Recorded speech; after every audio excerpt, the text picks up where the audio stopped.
Jesus among the gods. What does that even mean?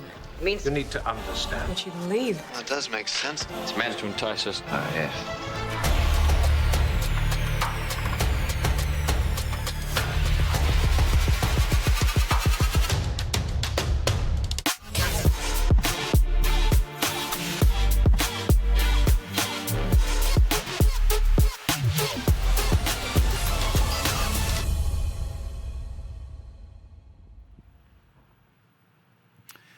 Good morning. All right, we're in week 2 of Jesus Among the Gods, and we are looking to compare and contrast what Jesus taught, what Christianity offers with what other religious or non-religious traditions offer. So the goal of this series isn't to talk down to other religious traditions or to try and prove really hard that one is true and one isn't. We're just trying to really see, like, how does Jesus compare if we do that? I'm going to change slides now because some of your retinas are burning because of this orange. And the slide I'm going to change it to is that we're having a men's event this Friday at 6:30 p.m. There's going to be grilling. It's a bring your own meat. So whatever meat you want within reason, please no roadkill.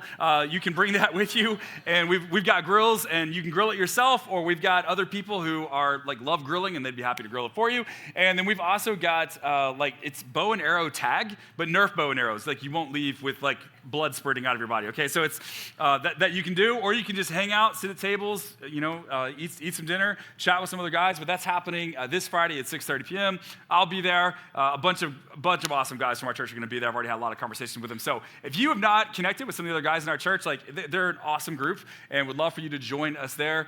You can register by scanning the QR code on the chair back in front of you or up on the screen. But I hope that you can make it this Friday at 6:30 p.m.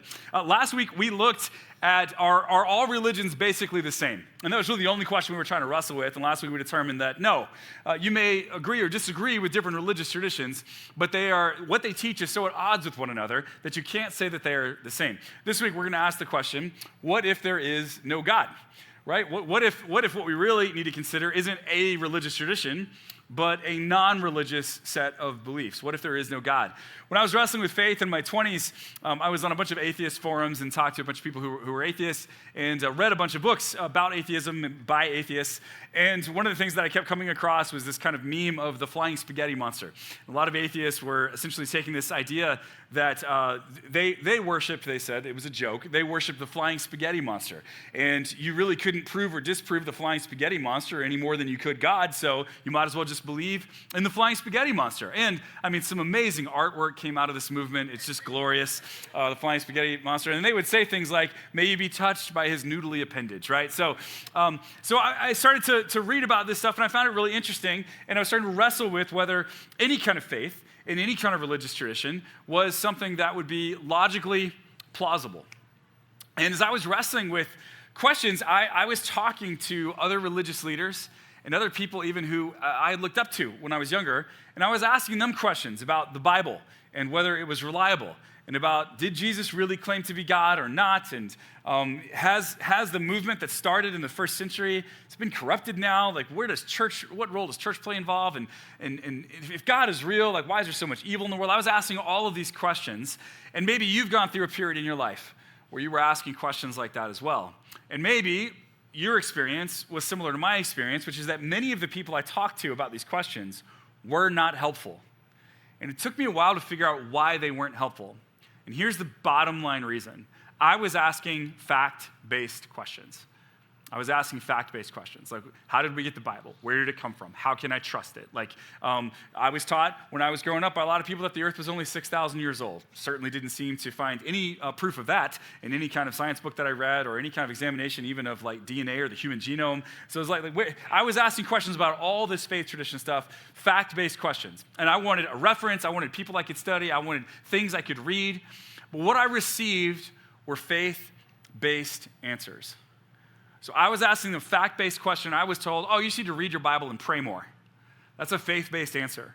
And it did not resolve my fact-based questions. And increasingly, I think lots of people have found this. They were raised in some kind of religious tradition. In the United States, it's more often than not a version of Christianity. But then they get a little bit older, and they figure out that the childhood version of Christianity that they were handed isn't strong enough to withstand the weight of their adult questions. And so they ask some fact-based questions to maybe some people in their lives who have been mentors, who have been helpful to them, but they get faith-based answers. And after a while, they get disillusioned with that. And many people over the last couple of decades have just walked away from faith altogether. It's why nowadays when you get a religious survey out to a lot of people in the United States, a pretty hefty percentage of the population, when you ask like, what is your religious tradition, or what religion do you ascribe to or do you belong to, they don't select Christianity or Islam or Hindu. They just select none. There's no specific religious tradition that I'm a part of. None. Not this kind of none, and certainly not this kind of none, right? There is no specific religious tradition that I'm a part of. It's none. I don't belong to any of them. Now, most of these people are not angry. They're not, the caricature I was given of atheists or agnostics when I was a kid was angry university professors who were trying to burn down religion and mock stupid Christians. There are not that many people out there like that, okay? There are not a ton of militant atheists. Like, they exist, but there's not very many of them. Most people who would say that they are nuns, right? I'm a nun, I don't belong to a tradition. They're not hostile toward Christianity. They're just not affiliated with it. And so they're not trying to harsh your mellow. They're not trying to give you a bad time. They just like they have found, I asked these questions and I didn't get a lot in return, and that wasn't very helpful. So now I checked the box, none. So what we're going to do today is we're going to look at a lot of stuff. I'm going to finish, by the way. My goal today isn't to prove or disprove atheism or to prove or disprove Christianity. My goal today is we're going to take a look at atheism, and I'll tell you why we're going to do it in just a minute. But what I hope to do is to just show you the stark contrast between what Jesus taught and what atheism believes and what a lot of atheists teach. That's it, the stark contrast. And then we have to all determine what it is that we do with that information. So because of that, I'm going to look at some teachings of Jesus toward the end. So if my Bible nerds in the room, of which I'm a Bible nerd, we're going to get to the Bible, but I got to get through atheism first, and I can't turn to a lot of places in the Bible to teach you atheism, okay? So hang out. We'll get there in just a little bit. In the meantime, we're going to go to a lot of very strange places. This is going to be a weird message. Thankfully, that never happens here at River City Church. So, but today is unique and different, so we're going to jump into that. Here's what I would say, by the way. A lot of the people who check off none on religious preference, I don't have one. I would just say it's the church's fault. It's the church's fault. So many churches have had so many scandals over the last number of decades. So many churches have been seen for what they actually were doing, which is to use the language of Christianity and the icons of Christianity and Jesus as a mascot, but what they really wanted was political power. Or what they really wanted was cultural power. What they really wanted was to be dominant in society. And so not a few people have noticed that there are a lot of Christians who don't seem to believe what Jesus teaches. And so I'm out. Like if you yourself can't believe the difficult teachings of Jesus, why would I want to give it a shot? And so I do believe that in the U.S., it is largely the church's fault as to why we've had so many people decide to tap out. But here's the thing. If you're wrestling with the truth, the reality of Christianity, and that would be fair, millions of people have, millions of people are right now. I just want to name today that a dynamic that's at play, which is that you can't move away from one thing without moving towards something else. So if you are moving away from religion, generally, like what we consider religious traditions, then what you're moving toward is some form of atheism or agnosticism. So you're moving away from religion, you're moving toward atheism, which means you just need to consider what it is you're moving away from, like what does it actually teach, and what are you moving toward? What does it actually teach? Because here's the point I want to make today. That atheism is a complex belief system that logically leads to some unsettling conclusions. Now, here's the important caveat to that. That doesn't mean it's wrong. There are a lot of things in this world that are unsettling that are also true, right? My oldest son is 12 years old, which means in a couple of years he's going to be dating. That's deeply unsettling, you know? And I've seen his hygiene habits, and for the girl out there who's going to end up, dating him or marrying, it's unsettling. They should feel unsettled. Their parents should feel unsettled. But that doesn't mean it's wrong. It's true. It's going to happen, okay? So my contention today is atheism is a complex belief system that logically leads to some unsettling conclusions, and I want to talk through what those conclusions are, and then I want to talk through what are some of the underpinning beliefs that most atheists have. I just want to kind of update atheism for us in 2025 to understand where is those who would consider themselves part of that movement or that line of thinking, How do they talk about it today? Again, this doesn't mean it's wrong. It just means that it's unsettling. So I want to look at 3 unsettling conclusions that atheism kind of forces us into. We could look at a lot more, but I'm trying to simplify today. And then I want to look at many of its underpinning beliefs. So we're going to start with the unsettling conclusions. Number 1, love is nothing more than biology. Love is nothing more than biology. Now, for lots of us, if you've had a romantic relationship, if you've had those long walks on the beach, if you've ever kissed each other right after you both just ate the most delicious taco, that wonderful, lovely taco breath that you have, like back and forth. You'd like to think that there's something happening inside of you and inside of them and between you that's almost like cosmic, that's electric, that goes beyond you, and that's real and that's true. But if atheism is correct, and there is no creator behind all of this, and no actual purpose, if everything we see is just a giant cosmic accident, then love is nothing more than biology. It's just neurons firing in your brain. And again, that doesn't mean that this is wrong. It just means it's a little bit unsettling. We'd like to think it's more than that. Francis Crick says it this way, an atheist. He says, your joys and your sorrows, your memories and your ambitions, your sense of personal identity and free will are in fact no more than the behavior of a vast assembly of nerve cells and their associated molecules. I mean, that would go great on a Valentine's Day card, I think. Just like, up, here you go. Oh, love springs in the air. I mean, neurons, whatever. And he's right. If atheism is real, this is the natural conclusion, and that doesn't mean it's wrong, but it is a little bit unsettling. Or Christopher Hitchens, a well-known atheist who died of cancer a number of years ago, and he had to keep reminding himself that what he believed to be true was actually how he should live because it wasn't intuitive. And this is what he says as he was toward the end of his life, and he was writing in almost incomplete sentences by this, and he was a great writer normally, but he says this: always prided myself on my reasoning faculty and my stoic materialism. I don't have a body, I am a body. A lot of us think of our bodies as almost like vehicles for the mind or for the soul or for the consciousness, right? This body I have, just like it gets me from point A to point B, gets me into conversations. I need to keep it in A shape, whatever that is. I need to keep it in A shape in order to continue to keep going, but it's not the core of who I am.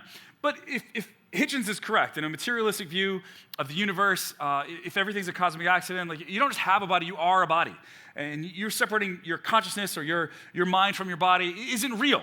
And so he says, I pride myself on reasoning this way, that I don't have a body, I am a body. And yet as he got sicker, it became harder and harder to actually fully live out what he believed to be true. He says, yet consciously and regularly acted as if this was not true, or as if an exception would be made in my case.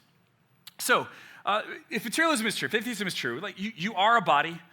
The love that you feel, the affection you feel for other people, it's just neurons. Free will is an illusion. You're just a machine that's running, that's a part of a happy accident, and that's kind of the end of that story. And that doesn't mean that that's wrong, but it is a bit unsettling. So love is nothing more than biology. Number 2, if atheism is true, then justice is irrational. The feelings that we have that human beings have dignity or that they have infinite worth, that is a belief that we have in Western cultures. We looked at a secular historian a few weeks ago that said that belief wasn't always the way that humans thought about things.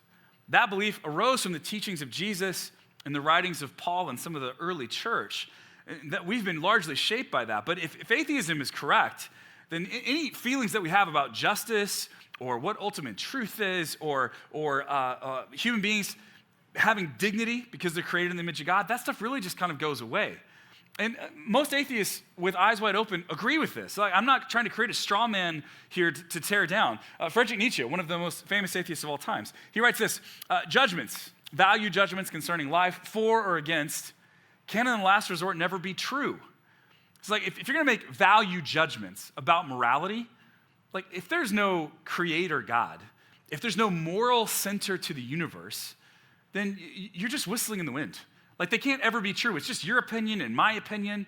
But I can't find, if there's no moral core to the universe, there's no truth we can definitely agree upon. Tim Keller kind of gives a little more color to what Nietzsche is saying here. He says, Nietzsche's point is this: if you say you don't believe in God, but you do believe in the rights of every person and the requirement to care for all the weak and the poor, then you are still holding on to Christian beliefs, whether you will admit it or not. You can't find a universal moral core to the universe if the universe is just a giant cosmic accident? Vladimir Solovyov, who's an atheist, a philosopher, says this, that a lot of humanists would have a version of understanding that says essentially, man descended from apes, therefore we must love one another. It's a non sequitur. It doesn't follow. If everything's just a happy accident, if all there is evolution, there's no moral core behind an evolutionary process or anything like that, if it is all just a happy accident, then you can't actually get to, therefore you must love one another. It doesn't follow. It's not rational. John Gray, who we'll talk a lot more about later, is an atheist who says this about science. He says, science cannot close the gap between facts and values. No matter how much it may advance, scientific inquiry cannot tell you which ends to pursue or how to resolve conflicts between them. A few years ago, I heard a TED Talk by Sam Harris. He's a neuroscientist and a well-known atheist, but he writes a lot about neuroscience, about meditation. In fact, I found a lot of things that he's written to be helpful. His writings on mindfulness, he even has an app that he's released that's very helpful for meditation and mindfulness. Neuroscience, very helpful in a lot of ways. But he did a TED Talk where essentially he made the case that we could find morality through science in the absence of religion. That there was no need to assume some kind of moral center to the universe in a monotheistic faith tradition, in a Christian tradition, any other kind of religious tradition, that science alone could lead us toward a set of moral values that we all agree upon. And what was fascinating about this TED Talk is, I didn't find it very persuasive, but most atheists also didn't find it very persuasive. Like, he had a really hard time proving that. And John Gray, who is an atheist, is just trying to make the point, look, if you're looking to science to close the gap between facts and values, to try to give you a sense of morality, you're not going to find it. And so it doesn't mean that atheism is wrong, but it is a bit of an unsettling conclusion that justice is irrational. A third unsettling conclusion is that if atheism is true, then death is the end. That's it. Game over. You go from something to nothing, and into nothingness you will remain. And again, that may be what happens, but even those who have struggled with belief in God hope that there's more. Steve Jobs, a few months before he passed away, was speaking with his biographer, Walter Isaacson, and he said this to him: I'm about 50-50 on believing in God. For most of my life, I felt that there must be more to our existence than meets the eye. I like to think that something survives after you die. It's strange to think that you accumulate all this experience and maybe a little wisdom, and it just goes away. Just kind of think back mentally. You can see pictures probably of your life.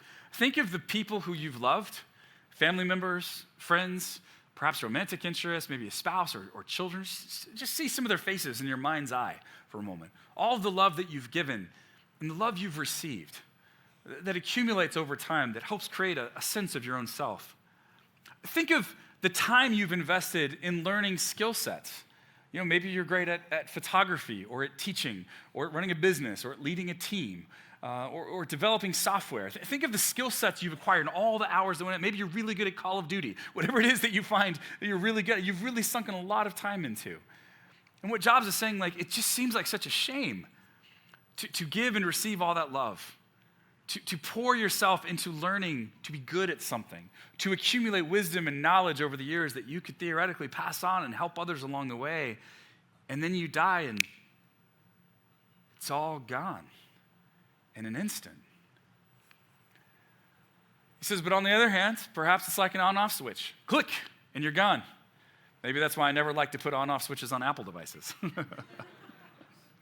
So we don't want it all to be gone once we die. We don't want that. Now, that may be exactly what happens, but it is an unsettling conclusion. And in fact, it's an unsettling conclusion that lots of people who are very smart, and some of whom are very wealthy, are trying hard to push back on as much as they can. There is something that's being debated right now, both in philosophical circles and in technological circles, called transhumanism. Has anyone heard of this, transhumanism? Okay, yep, that's exactly the amount of people that had heard of it in the last service, too. Good, okay. Transhumanism is the idea, and there's a lot under the umbrella, but at its kind of high end, it talks about the possibility that we might be able to transfer our consciousness out of our brain, our meat mind, and into a neural network or into the cloud or into cyborgs, and that humans might therefore be able to, in some way, gain immortality by transferring their consciousness out of this very temporal body and into something that could last a lot longer, if not forever. So there are a lot of very serious people who are talking about this and working on this and thinking about this. In fact, Yuval Noah Harari, who wrote a great book called *Sapiens* a few years ago, then wrote a follow-up to that called *Homo Deus*, where he was in *Sapiens*, he's trying to map out kind of the history of human beings. And in *Homo Deus*, he's mapping out perhaps the future of human beings. What might we look like in the future? And one of the things he says is this: in the 21st century, the next big project of humankind will be for us to acquire the divine powers of creation and destruction and upgrade Homo sapiens into Homo Deus. Human history will come to an end, and a completely new process will begin. In other words, the way that some people talk about this is that it'll be a utopia where we all reach immortality and all of us live in peace. Or it'll be Terminator 2. It'll kind of be probably one of those two things is where this is headed, right? And what is the impulse behind this, the urge behind this? Well, part of the urge behind this is that we don't want to die. We don't want death to be the end. In some of my research this last week, I found out that after Lenin passed away in Russia, who had very little use for human life if it got in the way of one of Russia's goals, the USSR's goals. After Lenin passed away, they entombed his body, and it's still there today. You can still see it's there. They embalmed it. And there were a lot of people around Lenin's day that felt that science was headed in such a direction that at some point they would be able to bring Lenin back to life, even if through some kind of computer way they could bring him back to life. And so this brings up some of the moral and ethical quandaries and quagmires that come around this issue, which is like, who gets to be immortal if this technology is to ever take place? Well, it'll be those who are the wealthiest, those who are the most powerful, those companies and those governments who can afford to get more people like that, which means that they'll create different versions of humans or cyborgs or whatever we're going to call them at that point, who then are at each other's throats probably for world domination. That's where this thing usually ends. So you and I might die, but maybe Lenin gets to come back, or Elon Musk lives forever. This is kind of the disparity that people are concerned about, and a lot of other philosophical quandaries with it. But it looks like probably not a future of utopia, but a future of dystopia. And so atheist John Gray writes this about transhumanism. He says, if it ever comes about, a post-human world will not be one in which the human species has deified itself. More likely, the polytheistic cosmos imagined by the ancient Greeks, it will be ruled by a warring pantheon of gods. In other words, all these different things that we've created will probably go at each other for dominance. As the post-human species that humans have created, mutate, and evolve, human history may indeed come to an end. Happy Sunday, everybody. I just wanted to lift your spirits before you go to lunch, so you're eating at Lucille's or whatever after this, so you can be talking about the end of the world as we know it. Why talk about this? Because I just want to show you, whether you're a Christian or a Buddhist or an atheist, we all have this longing for life to go on after we take our last breath. Why do we have that longing? It's an unsettling conclusion that death is the end if you're an atheist, or at least it is up until this point. And that doesn't mean it's wrong, but it is unsettling. So just a recap quickly of the three. Love is meaning. Love is nothing more than biology. Justice is rational. Death is the end. We could take lots and lots more of unsettling conclusions out of atheism, but these are three that I wanted to highlight today. And then what I wanted to do was highlight some of the common beliefs you'll find in atheism that underpin the whole system of belief that leads to some of these unsettling conclusions. To do that, I actually want to look at some of the writings of John Gray, who I've already referenced a couple of times. But if you're interested in learning more about this, he's an atheist. His book, 7 Types of Atheism, is highly recommended. It's a short introductory primer. It's about 170 pages. It is fairly scholarly in places, a lot of history included, but it is fascinating. And what I like about John Gray is he, when I was in my 20s, it was the New Atheists, they were called the New Atheists, of Sam Harris and Richard Dawkins and Christopher Hitchens and others, that I read a lot of. And they were kind of the classic militant, our religion should go away so we could just have some peace atheists. John Gray is a lot more nuanced than that and seems to have his eyes a lot more wide open as to what the actual end result of an atheistic worldview would be. And so that's one of the reasons I can highly recommend this book, whether you agree with him on atheism or not. He does a really good job, I think, of being realistic about the conclusions that it would draw. But in his book, he points out a number of faith propositions, beliefs that atheists have that he thinks are not logical or rational. And a lot of times we think of, it's Christians or Hindus. They have beliefs. Atheists just follow the science, wherever the science goes. They don't have beliefs. But that's not accurate. Everybody believes something. Everyone has faith in something. Everyone is following someone. And so one of the things I think he does a great job of in this book is pulling out what are the beliefs that are underpinning a lot of atheistic philosophies. And so I initially had 15 I pulled out, and I thought, we don't have time for that. So I whittled it down to 10, and then I whittled it down to 5. So I'm going to give you 5, but there are far more than this. But I think if you're familiar at all with kind of atheistic belief, you'll recognize a lot of these. So he says these are all fallacies. These are problematic. First of all, science will solve all moral and existential questions. Science will solve all moral and existential questions. And he just shows historically this is not true. That in fact, lots of people trust the science, believe in the scientific method, but then use that scientific method to go after ends that lots of us would consider to be unjust or immoral. He talks about the Bolshevik Revolution in Russia, like integrating Marxist and communist political thought into Russia, and how Lenin and then Stalin after him used lots of technology and lots of scientific method, in fact, invested a ton into science in order to go about their goals with immoral means. I mean, lots of people died. Russia lost, between the Bolshevik Revolution and the collapse of the Russian Orthodox Church that the state insisted on, and World War II, 40 to 50 million Russians died within just a few decades of one another. And this was in a country, it wasn't for religious purposes. In fact, it was many times for political ends and with an atheistic mindset.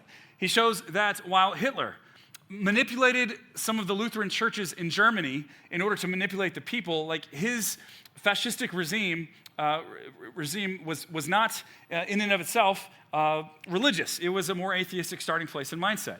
Basically what he shows over and over and over again is whether religion is involved or not, science does not solve our moral questions, and it doesn't lead everyone to the same moral conclusions. We have hundreds of years of history at this point to point to see that that's real. And so atheists who assume this do so wrongly, he believes.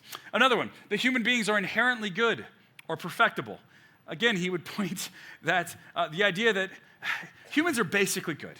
If we could just get the right system of government in, adjust a few sliders the right way, get a few policies that kind of like turn the knobs in the way that we need them to be, then we would live in a utopia, and it would be perfect and wonderful and awesome. Now, I've always lived in the U.S. I've visited other countries, but I've lived in Texas and in Pennsylvania. I've lived in Chicago and in Missouri, and I've lived in California now. And what I can tell you is every place I've ever lived is super screwed up, okay? Every one of those places. And you know what? I've lived in places where Democrats are in charge and places where Republicans are in charge, and everyone has lots of problems. The problems just differ. So you don't have to trust me, but trust me, like everywhere you go. Why? Because human beings are not naturally looking to just get along in peace and harmony, okay? That's really not our natural place. And he just wants to point historically, like atheists who believe that religion is just the problem aren't taking a realistic view of history. A third one, he said a lot of atheists have this faith proposition that religion is the root of most violence and evil. But he shows country after country and incident after incident where people are violent and extreme, and it has nothing to do with religion. So his kind of counter to this is that humans are the root of most violence and evil in the world. And wherever you find humans, you will find violence and you will find evil. And sometimes they'll do it for political reasons, and sometimes they'll say it's for religious reasons, and sometimes they'll do it in the name of Jesus.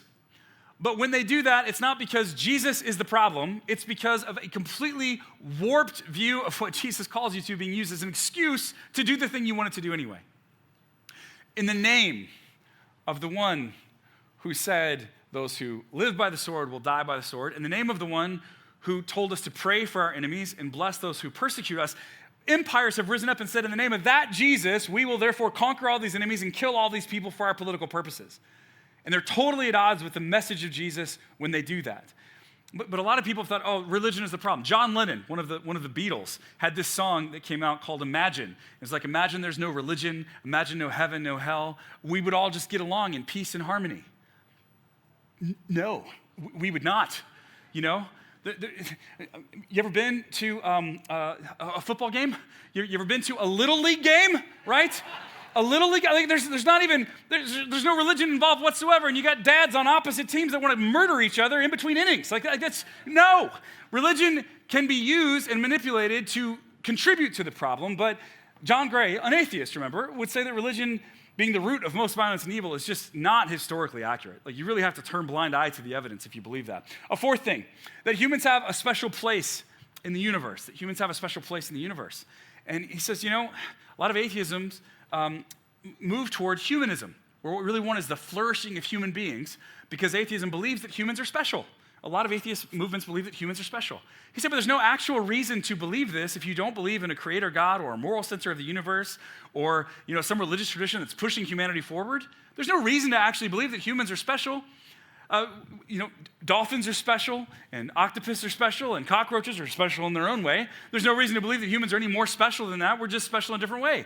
And he says, maybe we'll move toward a sixth mass extinction event, and humans won't be here anymore, and the earth and the cosmos won't weep at all, because we're just human animals. We're just a different type of animal that for right now happens to be at the top of the food chain.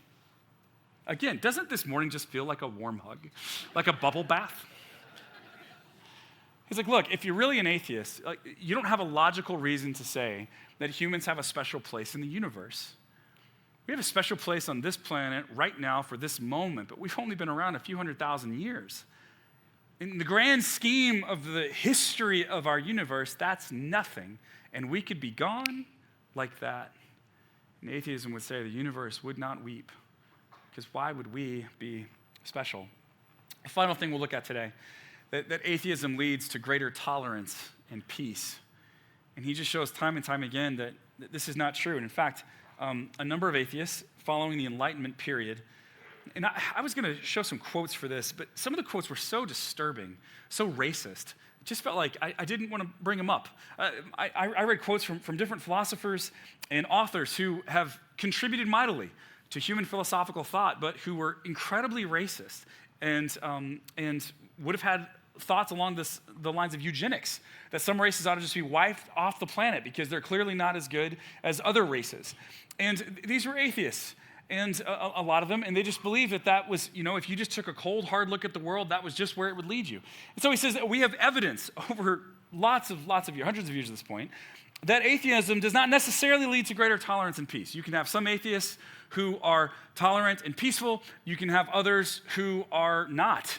Just like you can have some Christians and some Hindus who are. But he's like, atheism itself is not a cure to intolerance. And in fact, he does notice with irony that a lot of the atheists who were talking about how intolerant Christianity was back in the early 2000s had no tolerance for Christians. And so they even kind of went against their own cultural values there. This is what John Gray says. A free-thinking atheism would begin by questioning the prevailing faith in humanity. Like, why do we actually have faith in humanity? There's no real logical or historical reason to have that.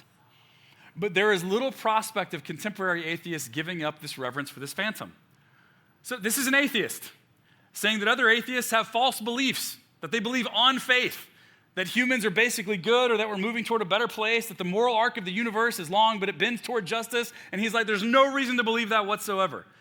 And so if you were really going to honestly wrestle with the question of the existence of God or a moral universe, you'd have to get to this place where you decide humans actually aren't that special. He says, but they won't. Why?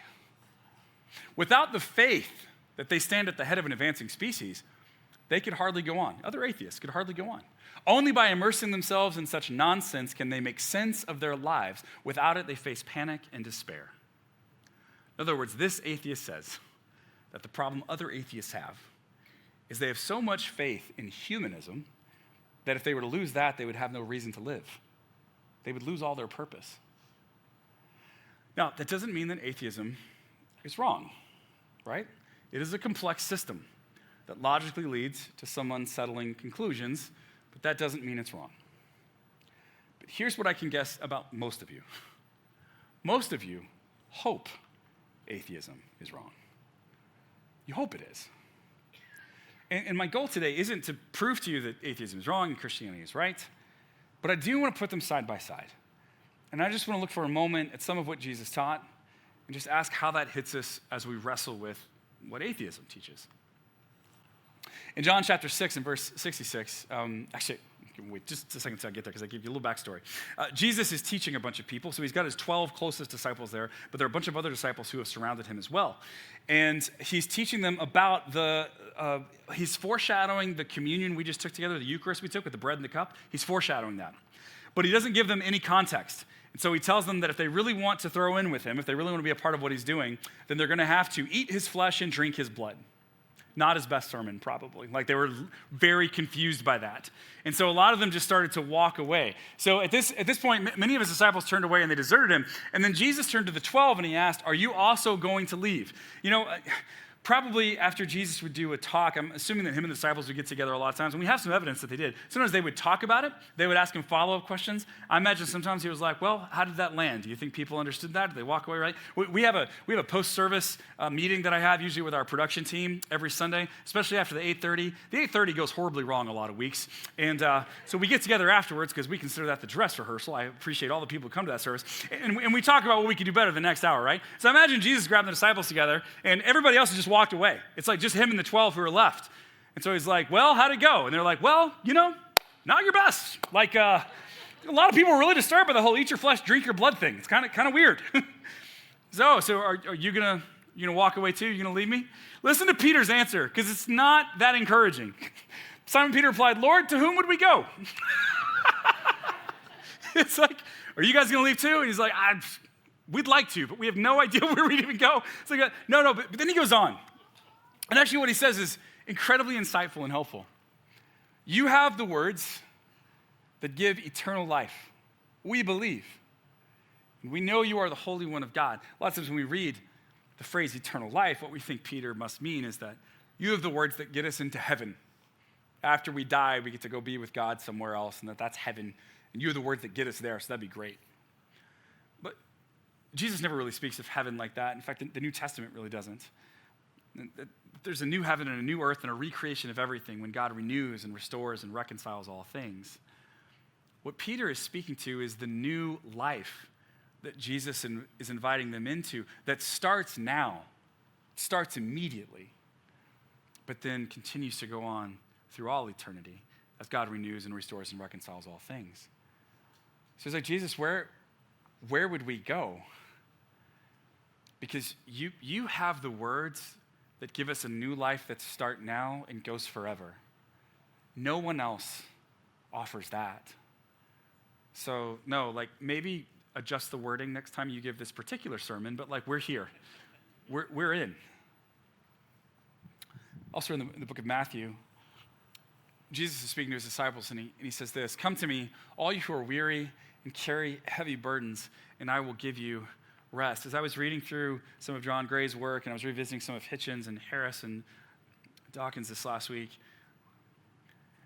I was reminded of the anxiety that I find in all of those texts. The anxiety of some of them believing like, "Oh, religion is the only problem. We just got to get rid of religion. If we can just get rid of it, the world would be better." Or the anxiety of John Gray of like, "No, there's actually no moral center. Morality is just what we negotiate with each other and agree on. There's no real purpose and meaning except what you make of life. So like, good luck." Like, that's really, it's honest, but it's anxiety ridden. It's honest, but bottom line, what they're basically saying is, hey, you know what? There's no one coming to help you. There's no cosmic force that cares personally about you. You are on your own. And life is whatever you can make of it, and some of you will be in a better starting place than others to make a good life out of it, so best of luck. I hope it goes as well for you as possible. That's the message. And that doesn't mean that atheism is wrong, but it is unsettling. And when I contrast that with what Jesus is saying here, he says, "Come to me, all you who are weary." If you're carrying heavy burdens, I will give you rest. Are you exhausted? Are you worn down? Are you filled with anxiety? Are you searching for meaning and purpose? Are you trying to figure it out? Are you wrecked by something? Did someone break something in you? Have you broken other people, if that's you, you don't have to carry that anymore. Come to me, he says. I will give you rest. He goes on, he says this, take my yoke upon you and let me teach you, because I am humble and gentle at heart. A yoke was what put together two animals to do work, right? But in the first century, the rabbis would call their teaching and their way of life, like if you wanted to follow a rabbi, you followed them everywhere, you believed what they taught, but you also did what they did. You would model your life after the life that they lived. And that whole, all of their teaching and all of the way that they lived, that was called a yoke. And so some rabbis had more strenuous yokes than others, right? Some were getting up at the crack of crack every morning and like going through these like very long, rigid rituals and religious rituals. And some were constantly, fasting and just life was really tough.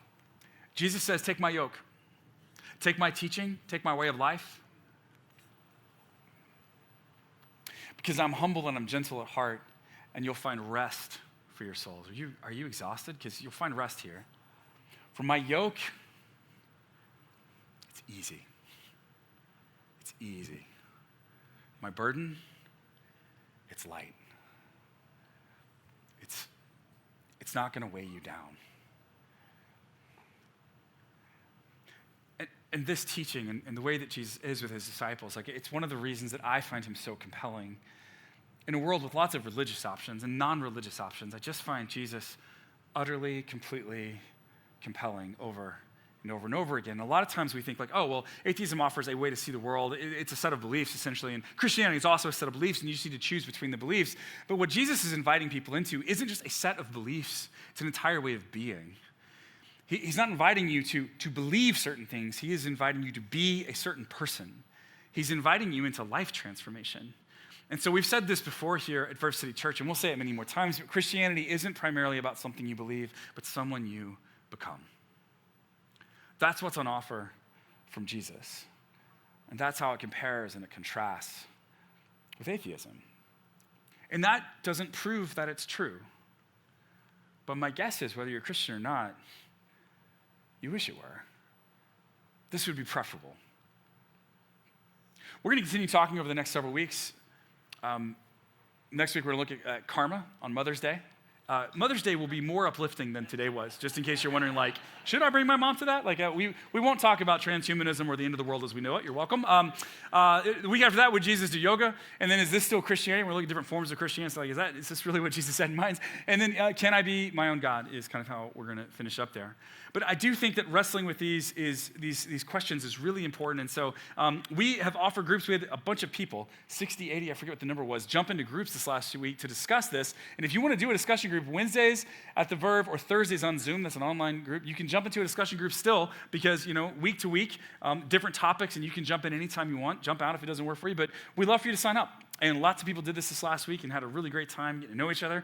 If you're not in a group already, you'd like to participate a little bit, see what a group is about, you can try that this Wednesday, and we'll talk about this topic, about, like what if there is no God, and how it hits you and what you thought about. We'd love to hear your thoughts.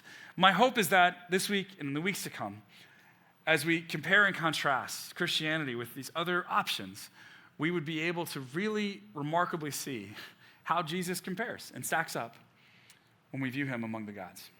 I think it is an exercise that is helpful and thought-provoking, and I hope that you'll enter into it, not just as a mental exercise yourself, but in discussion and conversation with other people. Heavenly Father, thank you for our time together today. Lord, just lift you up. I'm grateful for Jesus. Obviously, I'm a convinced and persuaded follower of his at this point in my life. But I'm sure there are a lot of people in the room and online who aren't. They're not sure what they think about all of this. And so I pray, Lord, that you would give them eyes to see and ears to hear what it is you might have to show them. I pray that they would maybe have an open mind and an open heart as they consider Jesus over and against some of the other faith tradition options that the world offers us, that our culture wrestles with, Lord. And I pray, God, that perhaps the beauty of who Jesus is might shine especially bright as we consider him among the gods. It's in Jesus' name I pray. Amen.